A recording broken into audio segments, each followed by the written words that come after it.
Selatan, pemerintah Provinsi Selatan, ini Pak. Warga Palembang yang mengatasnamakan Koalisi Aktivis Muda Sumsel dan Front Rakyat Palembang Bersatu menggelar unjuk rasa di halaman kantor Gubernur Sumatera Selatan Kamis siang kemarin. Aksi menyikapi maraknya kecelakaan lalu lintas di Kota Palembang yang melibatkan kendaraan truk bertona sebesar baik tangki maupun kontainer.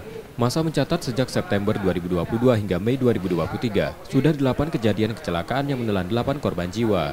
Sebagian kecelakaan tersebut terjadi pada jam larangan truk melintas antara pukul 6 pagi hingga pukul 9 malam. Larangan tersebut Peraturan Wali Kota Palembang Nomor 26 Tahun 2019. Masa menilai Pemprov Sumsel dan Pemkot Palembang lalai dalam pengawasan dan penegakan aturan tersebut, sehingga mengakibatkan korban jiwa dan kerugian material. Pengunjuk rasa menuntut Gubernur Sumsel dan Wali Kota Palembang mencopot Kepala Dinas Perhubungan karena hal itu tanggung jawabnya. Mereka juga meminta Pemkot Palembang merevisi Perwali Nomor 26 Tahun 2019 yang memiliki sejumlah pasal yang saling bertentangan. Masa juga menuntut Pemda untuk memberikan santunan pada keluarga korban.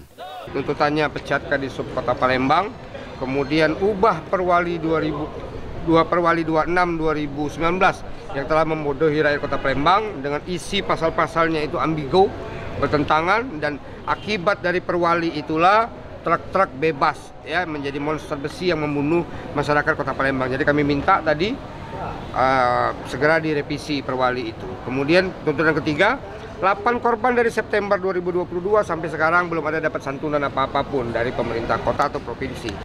Dinas Perhubungan Sumsel berjanji akan mengundang sejumlah pihak terkait, termasuk pengusaha transportasi, mencari jalan keluar jangka menengah. Salah satunya penyediaan kantong parkir sebelum truk masuk Kota Palembang. Lokasi. Terkait jangka menengah ya tadi Bapak berkait dengan setelah kita lakukan sosialisasi kan kita rapatkan FGD untuk mencari solusi, mengundang juga akademisi, juga pelaku usaha, kita urun rembuk. Karena harus kita cari solusi yang jangka menengah dan jangka panjang. Solusi jangka menengah mungkin salah satunya ketika mereka dari luar kota memasuki Kota Palembang belum jam operasional harus ada kantong parkir.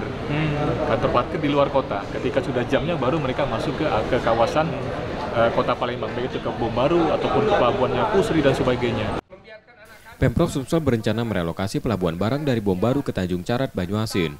Pemindahan pelabuhan karena pelabuhan Bom Baru dinilai sudah tidak layak, serta mengurangi risiko kecelakaan lalu lintas. M. Rizky Nurmizan, Kompas TV, Palembang, Sumatera Selatan.